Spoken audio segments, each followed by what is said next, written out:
What's going on, guys? Welcome to the next movie review. Today we're going to be looking at A Quiet Place in preparation for part 2, which comes out in a few weeks. This movie was directed by and stars John Krasinski alongside real-life wife Emily Blunt. If you've watched my top 10 best horror movies of the 21st century video, then you know that this is one of my favorite horror thrillers of the 21st century. I really love this movie.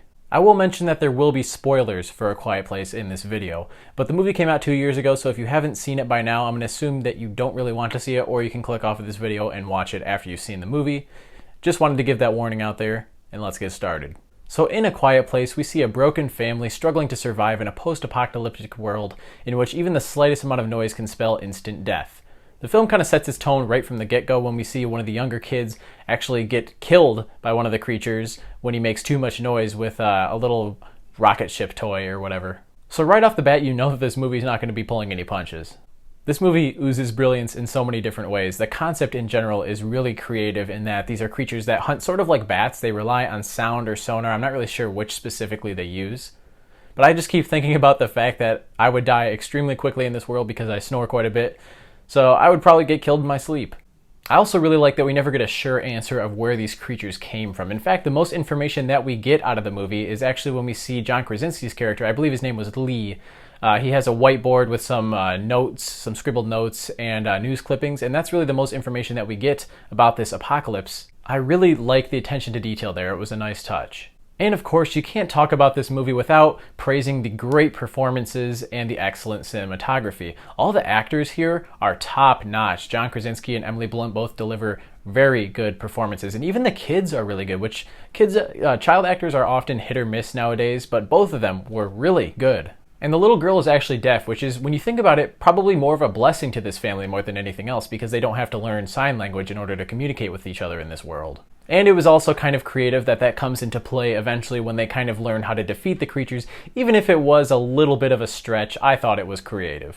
Another thing that I really like about A Quiet Place is that it's not just a thriller about monsters hiding in the shadows. It's also a really dramatic story about a family that's trying to make amends for past mistakes and, of course, survive and procreate. Which, on one side of things, it does seem like kind of a really bad idea to get knocked up in a world like this, but at the same time, you can understand the loneliness that this lifestyle must involve, and kind of the pain that they had in mourning their youngest son when he was killed by the creatures. And damn, that ending with Lee's sacrifice still hits me like a punch to the gut every time I rewatch this movie. That may be partially because John Krasinski, to me, will always be Jim Halpert, but it's also partly due to great writing.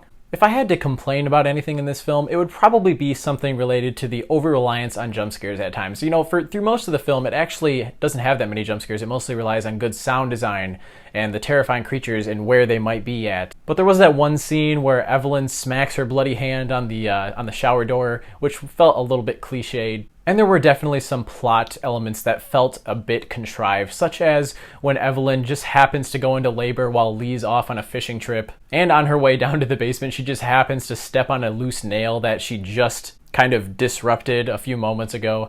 But overall, this is a really creative, nice kind of short and sweet thriller that has a lot more than face value would show. And for me, it'll always go down as a classic. I'm going to give A Quiet Place an A.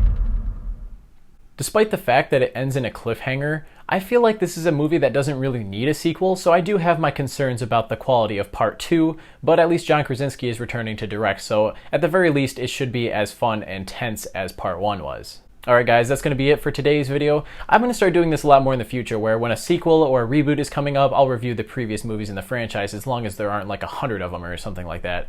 And with that out of the way, don't forget to hit that like button and hit that subscribe button if you want to see more content like this. And don't forget to let me know in the comments what you think of A Quiet Place. Are you excited for A Quiet Place Part 2? If so, I'm definitely right there with you. Thanks again for watching, guys, and I'll see you in the next video.